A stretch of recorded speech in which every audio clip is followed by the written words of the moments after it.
are the Vermont Pyro Boys, and this is Hardcore. Shing!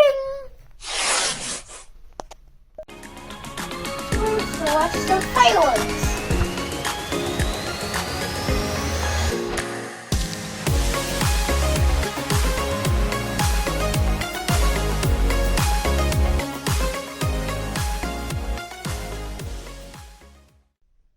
Good evening, fireworks enthusiasts. Welcome back to the Vermont Pyro Boys. Coming at you with another 200-gram cake demo tonight. We've got Hardclaw from Winda Fireworks. This is a 16-shot cake, straight up and down. The boards are pretty decent size for a 16-shot, but you know, it's a small cake. This is one that I know Winda tucks in with a lot of their assortments sometimes, and because of that, I kind of question whether it's going to really knock my socks off or not, but we're going to see what it does. If we turn it this way, we have the classic Winda wall of performance description, which you guys know I love, and it says that we can look for Bay-High-style crackling whistle tails with red-green stars with crackles. Well, I don't know what Bay-High style is. If any of you guys do, please chime in the comments and let me know. I know there's a company called Bay-High Fireworks that makes, among others, the Durian Warrior, which really kicks some serious booty. Will Hardclaw do the same?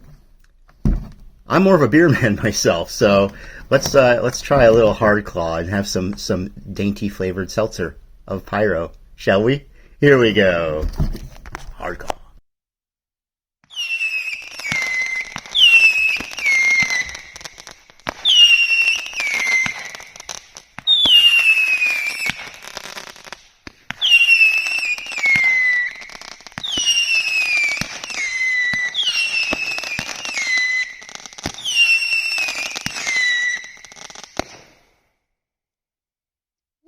Alright guys, so there was Hardclaw. It's not that crazy of a firework as far as various effects, so we'll just do our second look right up here in the corner while I give you my thoughts.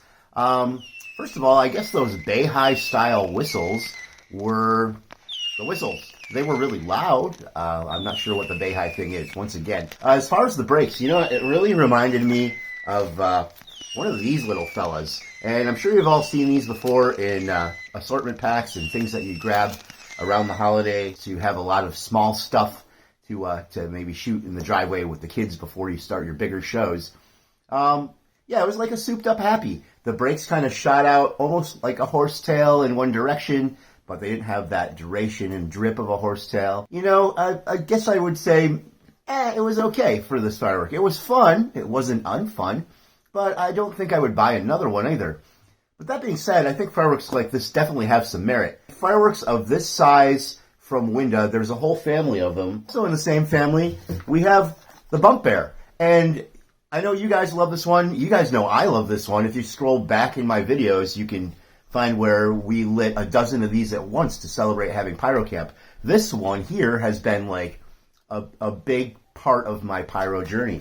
It wasn't that long ago, just a few years, when I walked into a fireworks tent for the very first time with no experience and looking to try out fireworks. The first thing I felt was sticker shock. I wasn't prepared for how much fireworks were going to cost. And it was little fireworks like this guy and Hardclaw that were sitting at the end of the table for about $10 a piece. And these were the first ones I grabbed. So for somebody who's just walking into a fireworks store completely blind, they're in the price point where somebody's going to grab one and discover fireworks and what a fun hobby it is. So maybe you guys have a similar story about how you got into pyro too. I know a lot of you grew up with it, but for me, I was well into my 40s by the time I actually tried it. What a hobby it's become, and what a joy and a passion, and I hope you guys feel the same. So, despite the fact that Hardclaw was a little small for my standards now, it definitely has a place for me in the world of pyro. So, thanks again for watching. Hope you enjoyed this demo. We'll be back in another couple days with another fireworks demo. Can't wait to see you all then. Thanks for joining us again on the Vermont Pyro Boys. Have a great night. Peace.